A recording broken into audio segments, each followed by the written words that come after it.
அனைவருக்கும் வணக்கம். மன நிம்மதி பற்றிய சில தகவல்களை பற்றி நாம் இப்பொழுது தெரிந்து கொள்வோம். மன நிம்மதி கிடைக்க பூர்வ ஜென்ம புண்ணியம் செய்திருக்க வேண்டும். எது கிடைத்தாலும் கிடைக்கும், மன நிம்மதி கிடைப்பது அரிது என்று கூறுவார்கள். கடவுள் சிருஷ்டியை வர்ணிக்கும் செய்யுளொன்று. கடவுள் மனிதனை சிருஷ்டிக்கின்றார். பின்னர் தன் அருகே உள்ள பாத்திரங்களில் உள்ள செல்வங்களை அவன் மீது சிருஷ்டிக்கின்றார். முதலில் ஆரோக்கியம் என்ற பாத்திரத்தை எடுத்து அவனுக்கு அபிஷேகமாக தலை மீது கொட்டினார். பின்னர் கல்வி, தைரியம், செல்வம், சந்தோஷம் என அங்கிருந்த அத்தனை பாத்திரங்களிலும் உள்ளதை ஒன்றை மட்டும் விட்டுவிட்டு மீதியை அவன் மீது அவனுக்கு கொடுத்து விட்டார். அவர் கொடுக்காத ஒன்று என்ன என்று பார்த்தால் அதுதான் மன நிம்மதி. அதை அவர் கொடுக்கவில்லை. ஏன் என்றால் அதையும் கொடுத்து விட்டால் மனிதன் கடவுளை மறந்து விடுவான் என்பதற்காக அவர் அதை கொடுக்கவில்லை. இதுதான் மன நிம்மதி பெறுவது அரிது என்பதை வர்ணிக்கும் செய்யுளாகும். கவலையும் பயமும் நிம்மதியின் எதிரிகள். அனுபவங்களின் மூலம் வாழ்க்கையின் சூட்சமங்களை புரிந்து கொள்ள முடியும்.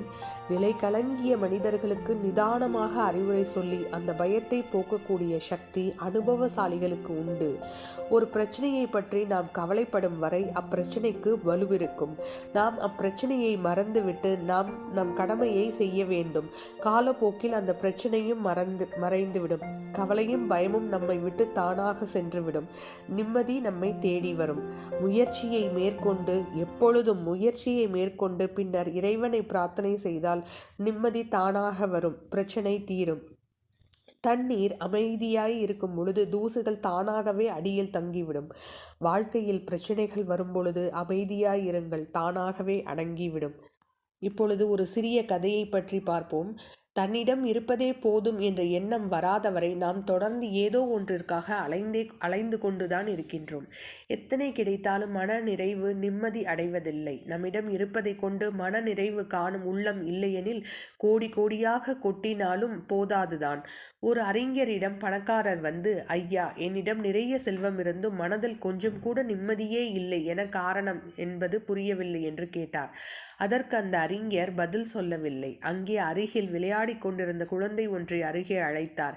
அதன் கையில் ஒரு மாம்பழத்தை கொடுத்தார். குழந்தை அதை தன்னுடைய ஒரு கையால் வாங்கி கொண்டது. அடுத்து ஒரு பழத்தை கொடுத்தார். அதையும் இன்னொரு கையால் வாங்கி கொண்டது. மீண்டும் ஒரு பழத்தை கொடுத்தார். தன்னுடைய ஒரு கையால் இரு பழங்களையும் மார்போடு அணைத்து கொண்டு மூன்றாவது பழத்தையும் பெற முயற்சித்தது.